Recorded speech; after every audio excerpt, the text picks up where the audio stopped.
Today's Christmas-themed story is a stark reminder that there are truly dangerous and unstable people who walk among us. But before we get into that story, if you're a fan of the strange, dark, and mysterious delivered in story format, then you've come to the right place because that's all we do, and we upload once a week. So if that's of interest to you, please invite the like button to go fishing with you, but when you're out on the water and the like button asks you, what are we using for bait, say nothing and just stick your hook into the like button and cast them out into the water. Also, please subscribe to our channel and turn on all notifications so you don't miss any of our weekly uploads. Okay, let's get into today's story. On the evening of December 20th, 2022, a young woman named Moon Soo-ho, along with her boyfriend, whose name was Lee Ki-young, sat at a table at a Korean barbecue restaurant in northern Seoul, which is the capital city of South Korea. The couple didn't even have any food yet, but Moon was not even looking at the menu. Instead, she was excitedly checking her watch, waiting for her parents to arrive. This dinner was a very special occasion for Moon because she had been dating Lee for several months now and she was totally in love with him, but she had not introduced him to her parents yet. And so Lee had surprised her with reservations to this restaurant tonight for 4 people. He had invited her parents to come to the dinner so they could all finally meet. Moon looked across the table at Lee and she smiled because she knew as soon as her parents saw this guy, they were going to be impressed. Lee was a 32-year-old Army veteran with lots of crazy stories from his time in the military. He was also exceptionally good-looking, he was very well educated, and he came from a family that was extremely successful and very wealthy. Lee's grandfather owned the high-rise building that Lee was staying in. I mean, this family was very influential and powerful in South Korea. But Lee was not full of himself. He was very humble, he was kind and polite, and he had a total soft spot for little animals. He had adopted a dog and 3 cats and adored them. I mean, this was a guy who was kind of like the total package that any parent would be psyched that their daughter was dating. After Moon and Lee had been sitting at this table for about 15 minutes, Moon looked up and she saw her parents finally coming in the door. And so Moon, she stood up and she waved to her parents and flagged them over to the table. And so they came over, they said hi to Lee. And right away, Lee, he picked up the menu and he ordered all these very expensive drinks and all the expensive meats on the menu.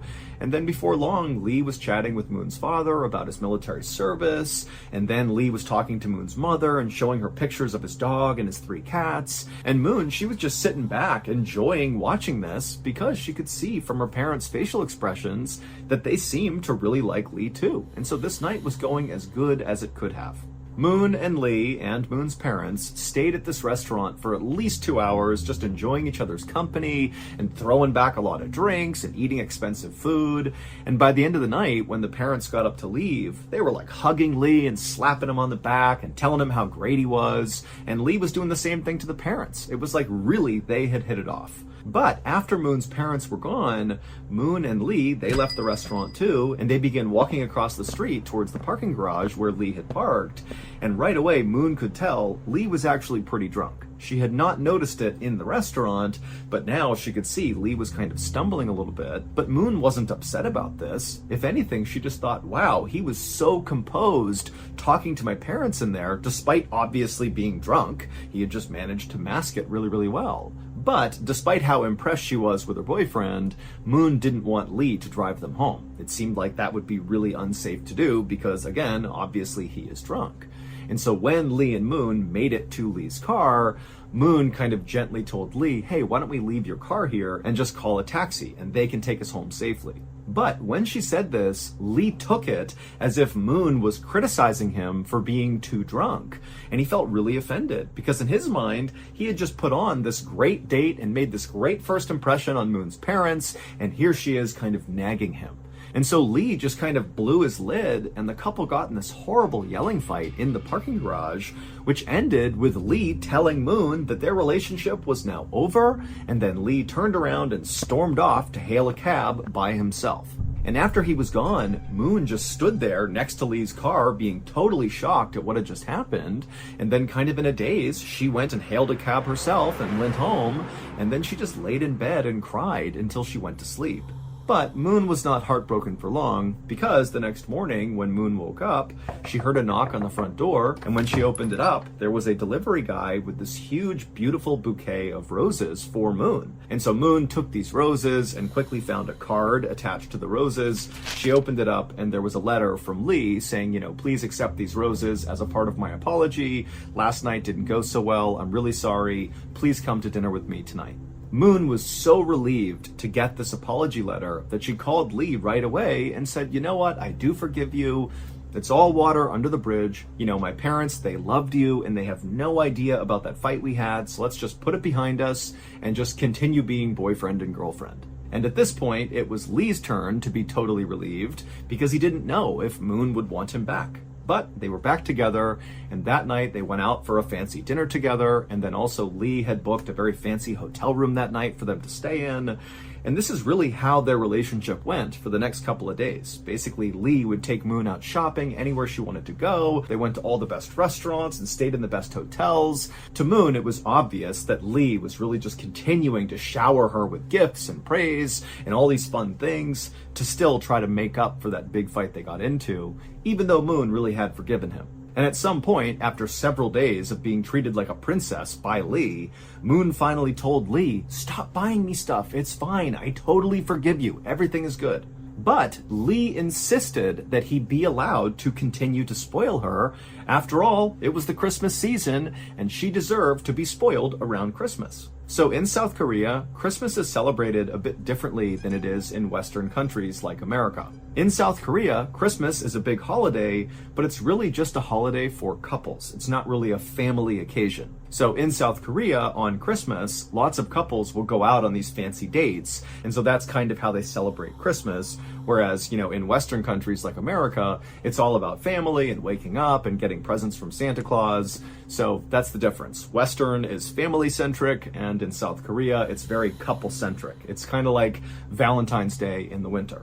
So, on Christmas Eve, Lee told Moon that he had a very special dinner planned for Christmas, and would Moon mind coming over to Lee's apartment on Christmas morning to feed his cats and his dog, because Lee was going to be out running errands in preparation for this big Christmas dinner. And of course, Moon said she would. So, at around 11 a.m. on Christmas Day, Moon hopped off the elevator inside of Lee's apartment building and began walking down the hall towards his door, carrying the key to his door. But as Moon walked closer and closer to Lee's door, she began smelling this really powerful smell. It smelled like roses. And for a second, Moon thought to herself, oh my goodness, this whole thing was a setup. I'm not here to feed his pets. I'm here because he must have planned some really elaborate thing for Christmas Day for right now. And probably it has to do with lots of roses inside of his apartment. And so Moon was really excited by the time she got out front of Lee's apartment door. But before she used her key to open it up and just go in, she decided she would just call out for Lee, because she figured at this point, he's got to be in there. He knows I'm about to be surprised by this big thing. And so she calls out for Lee, but there's no answer. And so she knocks a couple of times to see if maybe she can get Lee to come to the door, but after knocking several times, there was no answer. So eventually, Moon used her key, she opened up the door, she swung it open, and she stepped inside of Lee's apartment, expecting to be wowed by whatever Lee had planned. But instead, when she looked around, she couldn't really understand what she was even seeing. Lee was nowhere to be found, but there were roses all over the apartment. However, these were not new roses. These were like several days old. Many of them were wilted and the petals were starting to fall off, and the water that all these roses were sitting in was very dirty. But really, there were like vases of roses everywhere on every surface. And right away, Moon started to feel really uneasy. It was like very creepy to be in this dark apartment where no one's inside of, with just these weird flowers everywhere. And so without going any further into the apartment, Moon once again yelled out for Lee in hopes that maybe he was here, but again, he didn't come out of any of the rooms, so she knows she's alone. And so she called Lee on his phone to try to get an explanation for what she was looking at. But Lee didn't answer his phone. By this point, Lee's 3 cats were circling around Moon's legs because they were eager to be fed, and so Moon kind of stopped thinking about this strange flower situation and looked over at the cats' bowls and saw there was no dry food. They had eaten all of their food. And so Moon began walking over to the bowls when she realized Lee had not told her where he kept the cat food, and so she had no idea where it was. So Moon began opening all the kitchen cabinets, hoping to find this cat food somewhere, but she didn't, and so eventually she left the kitchen and she walked down this hallway inside of the apartment, and she found there was a skinny closet in the hallway that looked like a place where you would store cleaning supplies and vacuums and that sort of thing. So she reached down and tried to open it. But she was able to turn the doorknob, but there was something inside of this closet that was making it really hard to open, like it was stuck on something. Now, again, Moon is kind of looking around this dark, dingy apartment that's filled with all these wilted roses, and she's feeling super uneasy, but she thought, I just want to feed these cats and just get out of here. And so Moon just grabbed that door handle and yanked as hard as she could, and she managed to pop it open. And for a second, Moon just stared at the inside of the closet, having no idea what she was even looking at. And then she started to scream.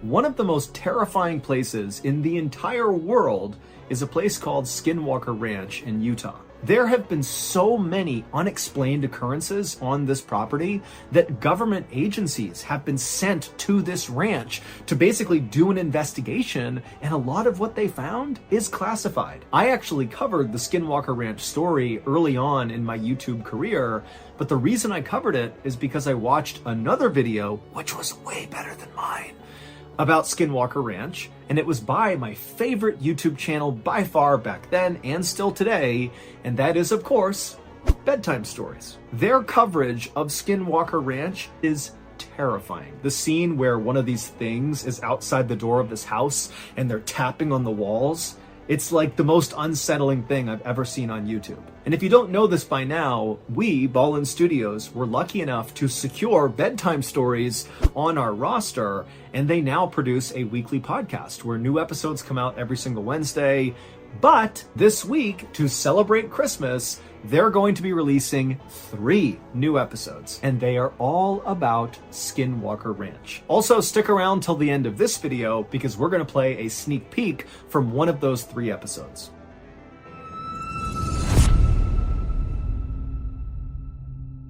It would turn out virtually everything Moon thought she knew about Lee, her boyfriend, was wrong. 5 days earlier, after Moon and Lee had gotten into that horrible fight in the parking garage following the dinner with Moon's parents, Lee had made it seem like he was storming off to go hail a cab and drive home on his own. But in reality, after he stormed off, he waited for Moon to walk away and get a cab on her own, and then Lee just walked right back over to where he had parked his car in the parking garage. He got inside, turned it on, and began driving home. But on his drive home, he actually crashed into a taxi driver.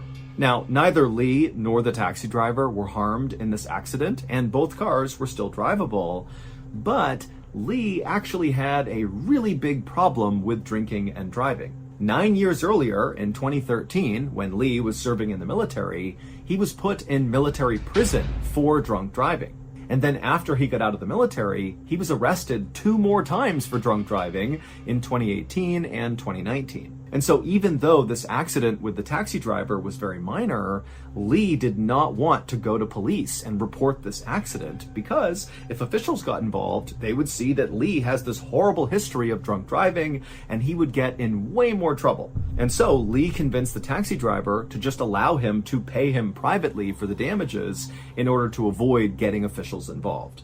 However, the taxi driver, who was open to this, demanded that Lee pay him in cash. He didn't want some sort of deferred payment plan. He wanted to be paid now. And so Lee said, okay, well then let's go to my apartment and I'll just pay you there. However, when the taxi driver and Lee got to Lee's apartment, they got in a fight over how much money Lee actually needed to pay the taxi driver for the damages. And eventually, Lee just kind of snapped and beat the taxi driver to death and then stuffed his body inside of that cleaning closet in his apartment's hallway. And so that's what Moon had seen when she had opened up that closet. She saw the corpse of the taxi driver. And then after Lee had murdered the taxi driver, he stole the taxi driver's credit cards and his cell phone, and Lee would use the taxi driver's credit card to pay for all those lavish dinners and hotel stays and gifts over the next few days as Lee spoiled Moon for Christmas.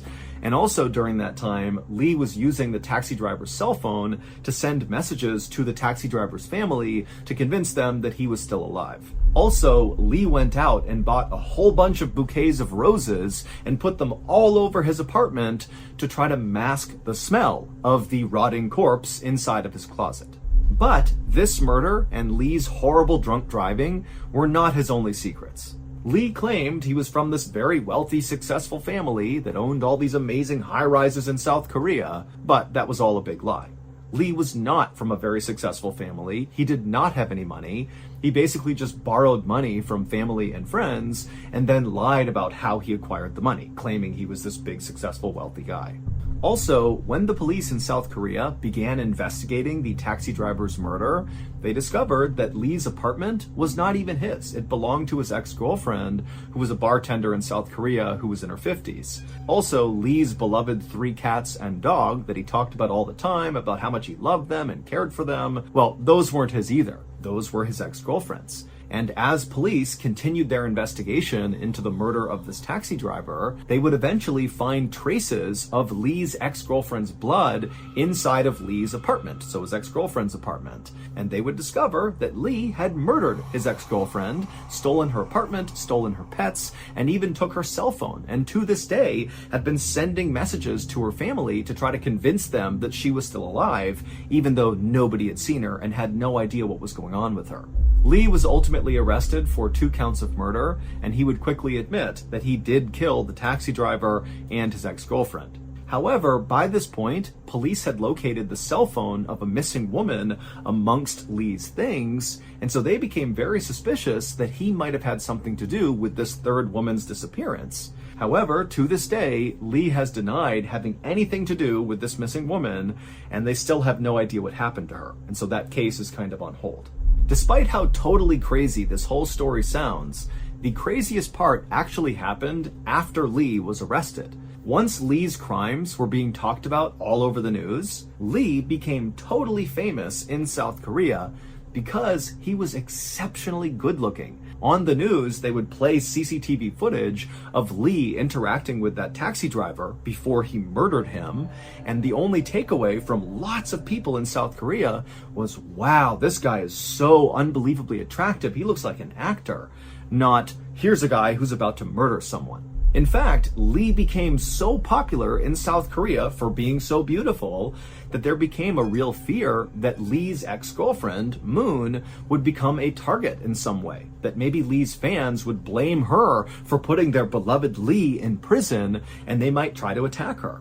However, the police in South Korea did a really good job of masking Moon's identity, and so to this day, we believe she is still safe. And also, for clarity, Moon is actually not her real name. That is a pseudonym that we used to protect her identity as well. In the end, Lee was sentenced to life in prison for those 2 murders.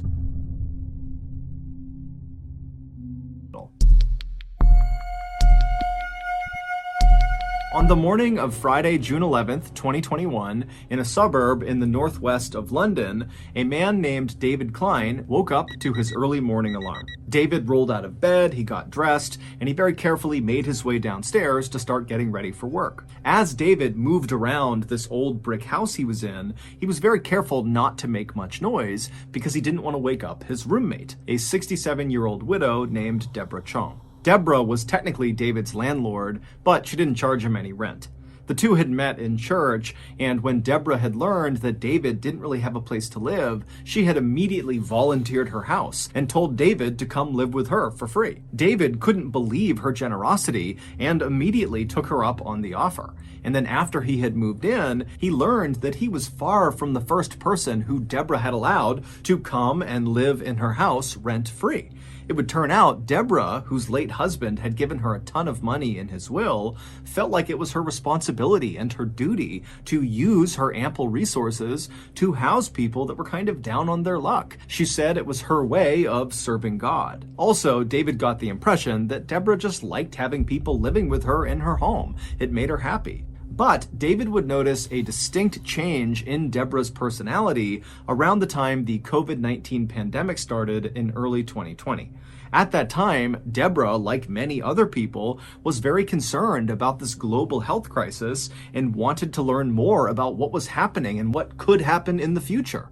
And so the way she did that is she obsessively began going on YouTube and began consuming COVID-19 related content and political content surrounding COVID-19 and the pandemic and lockdowns. But instead of becoming more educated and well-versed on what was happening in the world, Deborah's constant consumption of COVID-19 related content on YouTube really just made her feel incredibly stressed out and anxious. And as David began to see firsthand, Deborah's sudden high levels of anxiety really began wreaking havoc on her life. Years earlier, Deborah was officially diagnosed with paranoid schizophrenia, which is a mental illness that causes bouts of psychosis, which is like losing touch with reality.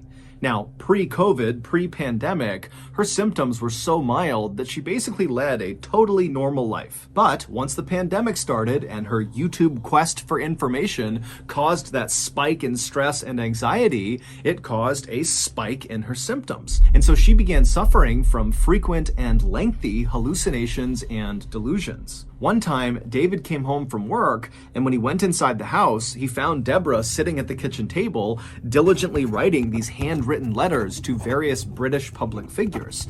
And when David asked her what she was doing, she explained to him that these British public figures were speaking directly to her through the YouTube videos she was watching. And so these handwritten letters were her response letters back to these public figures. In May of 2021, Deborah's hallucinations had gotten so bad that doctors intervened and forcibly injected her with an antipsychotic medication. And while these meds definitely reduced Deborah's symptoms, they also had some pretty negative side effects as well. Namely, they totally curbed her appetite and they made sleeping really challenging. And so pretty quickly, those two side effects combined made Deborah feel really weak and tired basically all the time, to the point where she sometimes needed David to literally hold her up by her arm just to walk down the street. Now, David, of course, had no problem helping Deborah with whatever she wanted. I mean, she had done so much for him, but David had work, and so he was only really available to help her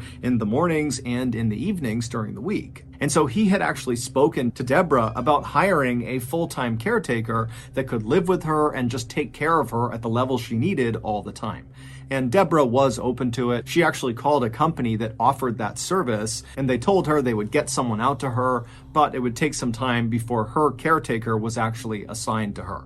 Now, David was really pleased with this development, but he really wished they would speed it up, because again, every time he was away all day at work, he knew Deborah was home by herself, and so he was just so worried something was going to happen to her when he was gone. So after David gathered up all of his things and very quietly made his way from the kitchen to the front door, he paused for a moment and said a silent prayer in his head for Deborah's safety and protection while he was away at work, and then he opened the front door, quietly went outside, shut the door behind him, and headed off to work.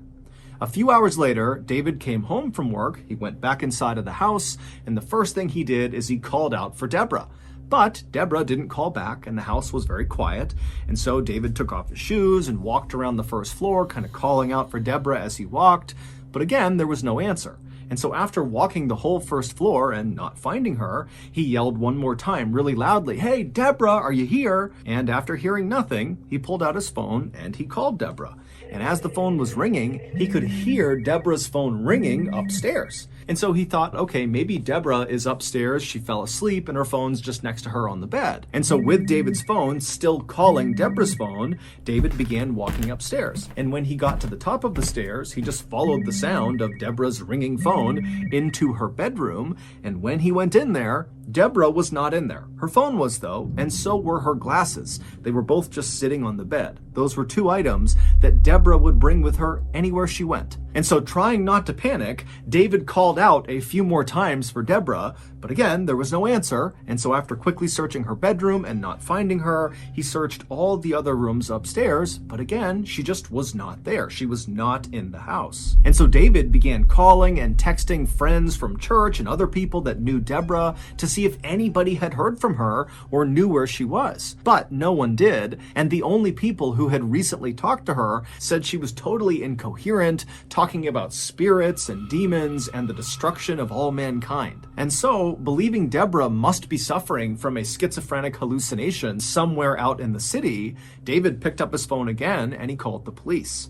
When the police showed up at the house, David filled them in on what was going on, and the police told him, hey, look, we'll go back and review all of the CCTV camera footage taken from outside of your house. We're bound to see footage of Deborah leaving her house at some point, and then we can just watch where she goes. And so David felt reassured, and the police felt very confident. But when the police went back to the station and began reviewing all of this security footage taken from roughly outside of Deborah's house, there was no footage of her ever leaving the house. There was only footage the day before of Deborah going into the house, but she never left. And so naturally, the police went back to Deborah and David's house, and they thoroughly searched that house, believing Deborah had to be in there somewhere. But despite searching everywhere in this house, in every crawl space, in the attic, the basement, every closet, everywhere, she wasn't there. It would take the police nearly a month, but they would eventually figure out where Deborah went. And to say they were surprised at where she went is a massive understatement. But to understand what happened, we have to go back to the very beginning of Deborah's very strange disappearance story.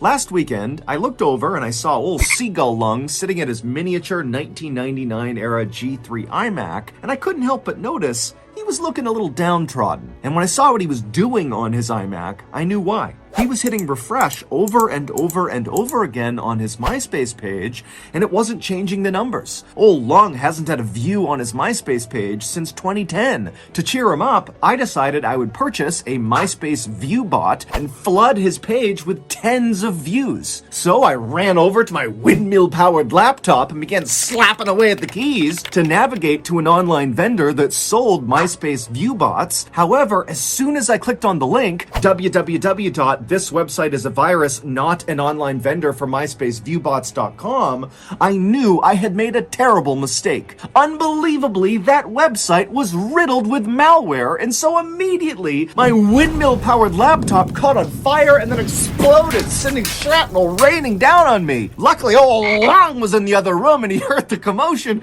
and he leapt into the room and he pushed me out of the way just in time. And then after the dust had settled, old Lung gave me a big hug and then slapped me right in the anti-tragus and said, Papa, wenn du ständig auf gefährliche Webseiten klickst, dann brauchst du NordVPN. Which of course in German means, Papa, if you're going to keep clicking on dangerous websites, then use NordVPN. And boy was old Lungy right.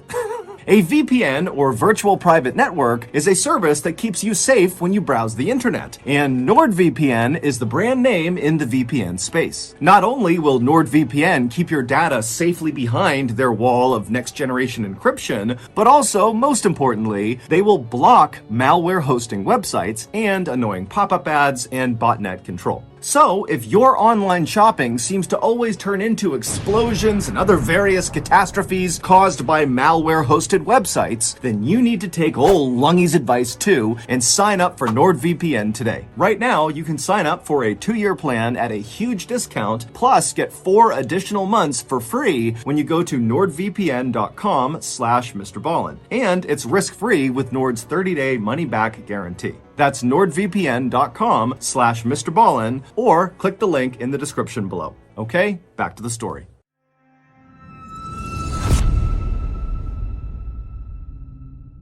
It all started about 10 months before Deborah actually went missing in August of 2020. That month, Deborah met a 36-year-old woman named Gemma Mitchell at one of her church prayer groups. Like Deborah, Gemma was very religious, and so the two women became fast friends despite being 30 years apart in age. Deborah would confide in Gemma about her mental health struggles, and Gemma would confide in Deborah about her house/financial troubles. Basically, Gemma, a couple years earlier, had given money to a contractor to fix up her house, but the contractor had had taken her money, not done any work, and then run off, basically robbing Gemma. But Gemma really needed to do these renovations, and so she wound up hiring a second contractor who did begin work, but during this process, Gemma realized she would never be able to recover the money that was stolen from her from the first contractor, and so when she realized she wasn't going to get that money, she knew she would not be able to fully pay the second contractor for his work.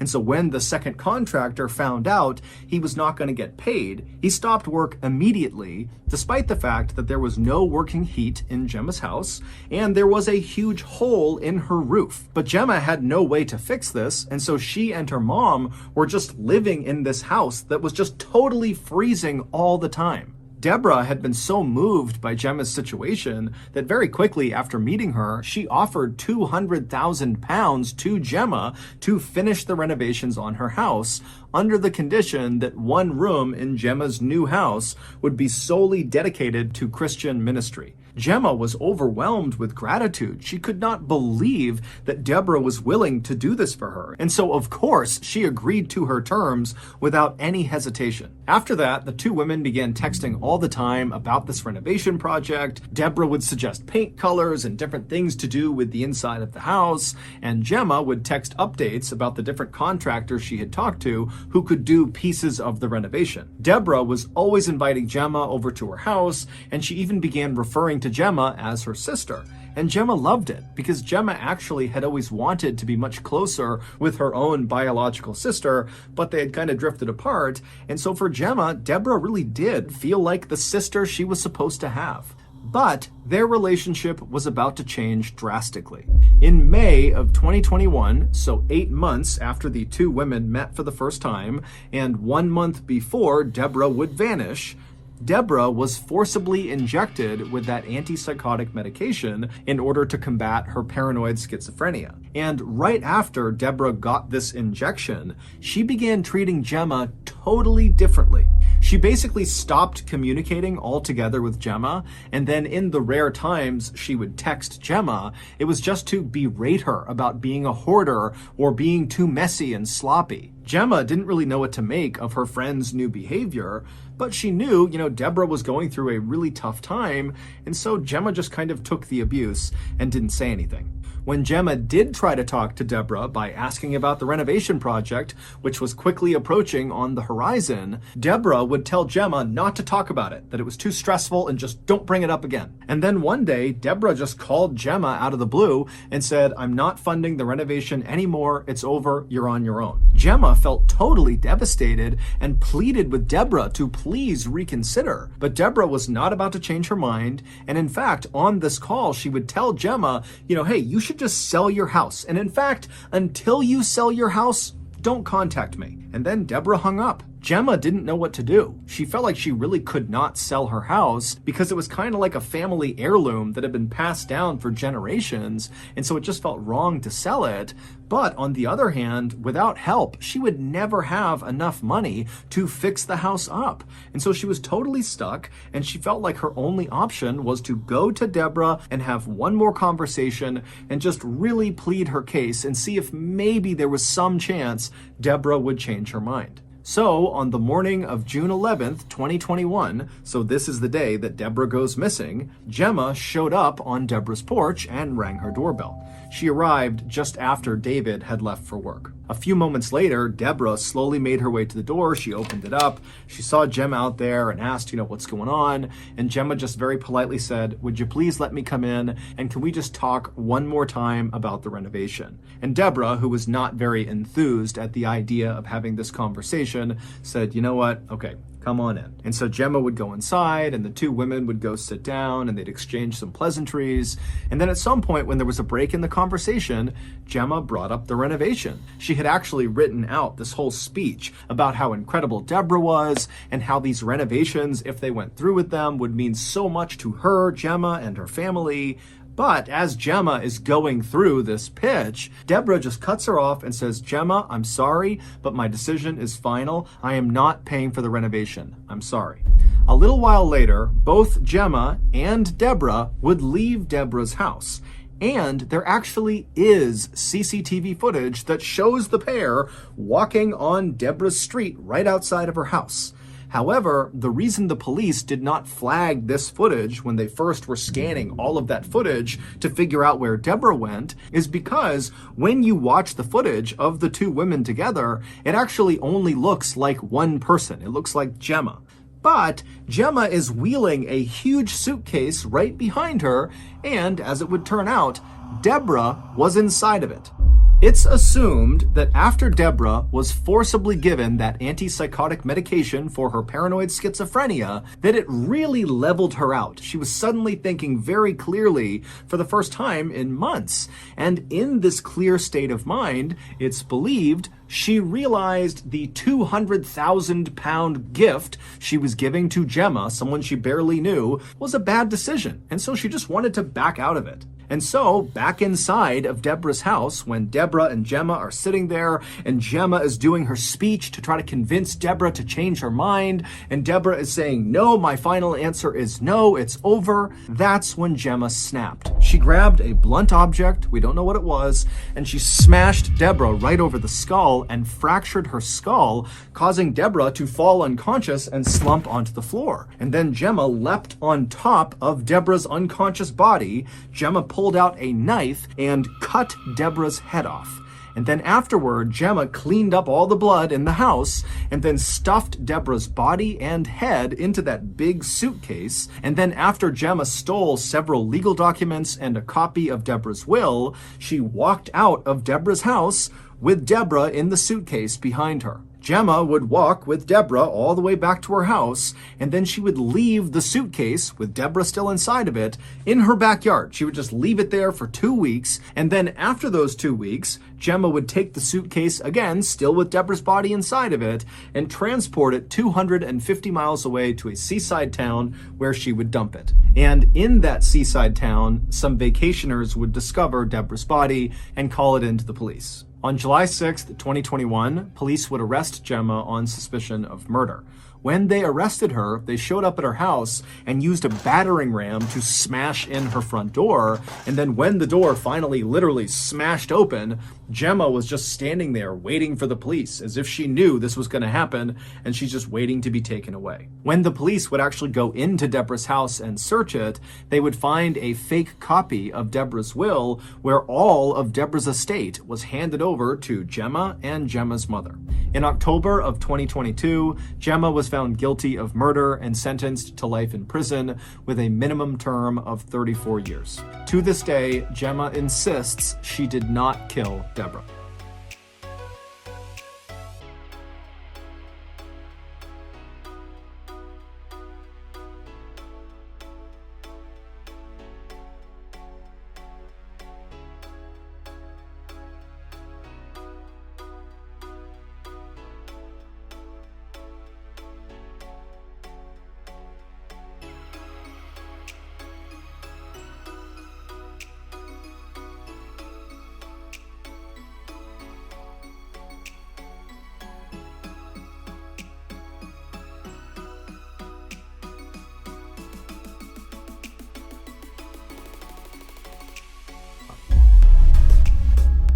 So that's going to do it. If you got something out of this episode and you haven't done this already, in your will, give the like button a treasure map to a pot of gold, but replace the gold with a $6 gift certificate to Blockbuster. Also, please subscribe to our channel and turn on all notifications so you don't miss any of our weekly uploads. We have a podcast called the Mrballen Podcast that puts out brand new exclusive stories on Monday mornings, and on Thursday mornings, we put out the remastered audio of our best YouTube videos. Again, it's called the Mrballen Podcast, and it's available exclusively on Amazon Music. Consider donating to our charity. It's called the Mrballen Foundation, and it provides support to victims of violent crime as well as their families. Monthly donors to the Mrballen Foundation Honor Them Society will receive free gifts and exclusive invites to special live events. Go to mrballen.foundation and click on Get Involved to join the Honor Them Society today. We have 2 additional YouTube channels, Mrballen Shorts